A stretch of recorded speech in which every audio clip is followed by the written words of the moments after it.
this is Danny Zacharias at Acadia Divinity College. We're sitting here at Religion Soup 2013, and not with just the presenter, but also one of the organizers and the originator.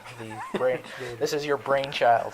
And you've done great work. This is the third one in a row. We've had a great lineup of speakers today, and you were one of them. So I want to talk a little bit about the resurrection, because you're doing some major study. Your PhD is on the resurrection. So give us a little summary. What are you looking at about the resurrection? Because there's been a lot of work done on the resurrection. What's your unique angle? Okay, that's a really good question. I mean, I have a bookshelf at home, and I have over 50 books on the topic of the resurrection of Jesus alone. But one of the things that I've noticed in lots of scholarly work on this topic is that scholars focus on the death of Jesus, the crucifixion, and then they jump to the appearances. Yep. But not a lot of attention has been given to the burial of Jesus. And I think that's really important because, if the tomb wasn't empty, then, the resurrection didn't happen. Right. So in order to have an empty tomb at all, you need to have a tomb to be buried in. Right. John Dominic Crossan, who's a good friend of Craig Evans. Yeah. Crossan, I don't know if he still holds this view today, but he popularized it a number of years ago, and he basically argued that Jesus was most likely not given a proper burial at all, in a tomb at all. In fact, he was probably thrown in a ditch, later eaten by dogs. He was a criminal, because it was thought that criminals weren't given proper burial. They would probably just be eaten. But there's a number of problems with that, and it's not just Christian scholars that recognize this. Even like scholars like Shimon Gibson, who's one of the world's leading Jewish archaeologists, and he's actually directing the Mount Zion dig right now. But Gibson says there's no way that Jesus would have been thrown in a ditch, not be out of respect to the criminal, because Jesus was a convicted criminal according to the state, but so that the land wouldn't be defiled, as we read about in Deuteronomy. It was because the land wouldn't be defiled. I mean, think about it. Like, Jerusalem's a sacred city. It's like the holy city. And then you have Jerusalem. You have the Temple Mount.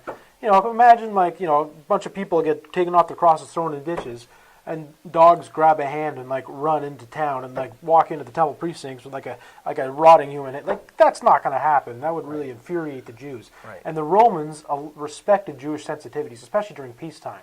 And that's the time when Jesus was put to death. It was during peacetime, when Jews and Romans were in good terms with one another. So Jesus, contrary to Dom Crossan, Jesus was most certainly given a proper burial. Not an honorable burial, which means buried in your family's grave, tomb, where you lived. So that would have been back in Nazareth. Right. But a proper burial before the sun went down out of respect to the purity of the land. Right. So Jesus was given a proper burial. Now, one of the things that I'm trying to study with my research is, do we have other evidence of people who were executed by the state who were given proper burial? And until only recently, most scholars and most scholarly publications thought that all we had was the heel bone of this Jewish guy named Yehohanan. The one guy. The one guy. Yeah. And Dom Crossan always says, he's like, all you got is one nail. That's it, one nail. Right. Which means all the other crucifixion victims were taken down from their crosses, thrown in ditches, covered up, later eaten, picked apart by carrion crows and dogs. Yeah. There's a number of problems with this. The first is that the Romans practiced the 3 R's, reduce, reuse, recycle. They would extract the crucifixion nails and reuse them again. They were really green back in the day. And so remind us, why do we have that one nail from Yehohanan? Why do we have that one nail from Yehohanan? Great question. It's because I actually, is that still on? Yes. Okay. This past June, with Craig Evans, Professor Craig Evans, I took part in archaeological dig in Mount Zion, which is in Jerusalem. But what we did, we did a day trip to University of Tel Aviv, and we met with Israel Hershkovitz. And he's the world's leading expert on studying. He's a physical anthropologist studying the bones of the deceased from the past. That's what he does. Right. I actually held in the box the real, authentic heel bone of Yehohanan with the nail still intact in the heel. Wow. The question is, why is that nail still intact in the heel bone? Well, what we see is that it's hooked at the end. Either it hit a knot in the wood inside the cross, or the other theory that Hershkovitz put forward, I don't know if this is totally convincing or not, because that would be a pretty thin cross, was that it went through the cross, and it's because they nailed people to crosses on the ground. He thinks it hit like a rock or something, a stone, and turned around. I don't think the nail's long enough to do that, but it's certainly a possibility. But the reason why is because the Romans couldn't extract it to reuse the nail because it hooked. It was already bent. Right.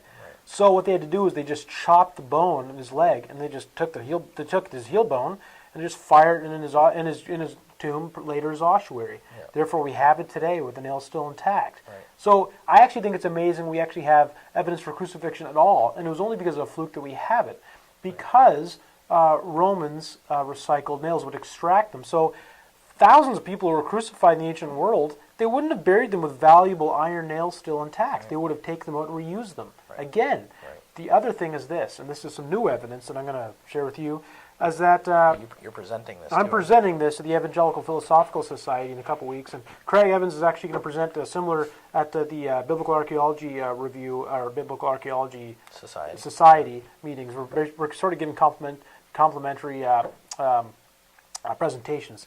Is that we have actually found not just one, we found dozens of other nails. Now here's the thing.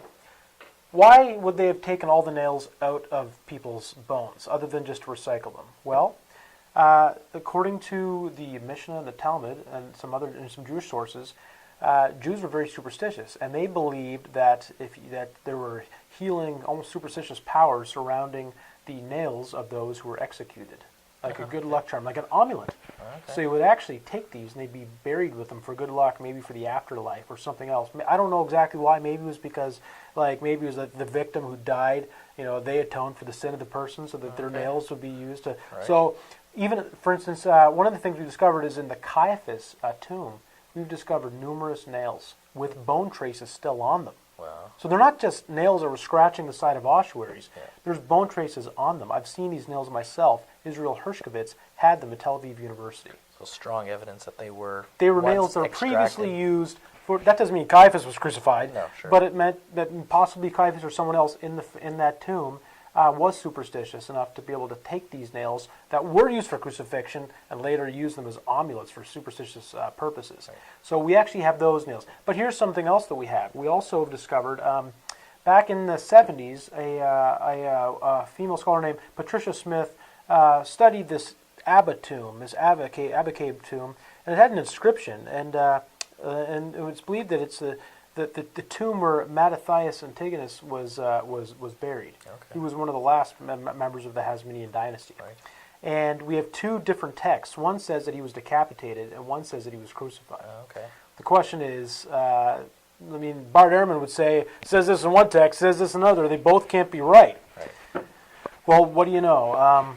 When you actually, from the remains that we had, we could clearly see that the person was decapitated, and then we actually discovered nails with bone traces still from the metacarpal bone in the hand. Wow. So this person was both crucified and beheaded, and this is being re-examined now. And Patricia Smith sort of swept it away, thinking no, they couldn't be crucifixion nails. They were most likely nails that were used to carve inscriptions inside of the ossuary and just thrown in the box afterwards. Maybe they were used to make markers in the ossuaries to put the lids in the right places. No, because there's actually bone traces on the nails. So what it does is it actually confirms both of these contradictory texts that Mattathias was most likely both decapitated and crucified. Wow. So we're digging up more and more evidence like this. And as I talked about nails used for superstitious purposes, we've actually discovered, and Rachel Hackley, she's a Jewish archaeologist and a famous scholar of first century Jewish burial practices. And in her book, which is like the Bible and Second Temple Jewish burial, she has some chapters on the grave goods that have been discovered in tombs, and she references that like dozens of nails. Wow. And she says they were probably just used to carve inscriptions in the side of ossuaries and thrown in the boxes afterwards. Right. Well, that's just absurd. Why would somebody throw a nail inside of an ossuary afterwards if they were so valuable? Yeah. Exactly. So. Now, the theory is that not that these people were crucified, but that these nails, we actually have texts that tell us this, ancient texts, Jewish texts that say that, to have good luck charms. Yeah. So, fascinating. So we're learning a lot about crucifixion and execution in the ancient world, but what are we discovering? We're discovering that there's a lot of archaeological evidence for crucifixion, and that the evidence that we have supports that people who were executed in Jerusalem or in that surrounding area were given proper burial so that the land wouldn't be defiled. So what this means is that so far in my thesis, it certainly looks like Jesus was most likely given a proper burial, which would match. It's like verisimilitude. It matches the time and place it's claiming to describe. Right. it matches what we would expect, because Jesus, it's not that they were necessarily showing respect to Jesus because he was a criminal, but so that the land wouldn't be defiled. It was the tradition. And even non-Christian scholars like Shimon Gibson don't doubt this for a minute. Wow, great. Yeah. Excellent conversation. Hey! This is Greg Monette It can again, Danny continue. Zacharias. This is my old student, and now He was my Greek and Hebrew prof at Archaeology Divinity College, and he has written one of the best introduction to the Greek New Testament textbooks. It's a small book. It's called, was it called a stripped down approach? New Testament Greek stripped New Testament Greek, a stripped down approach. I use it now to brush up on my Greek. You should totally buy it. And his apps to be able to memorize paradigms are awesome. They're cheap, and they will save you from years of pain. Do it. Buy it. Great. Well, Danny, thanks you're for the that. man. Former student, now colleague and friend. Thanks, Yeah. Greg. See ya.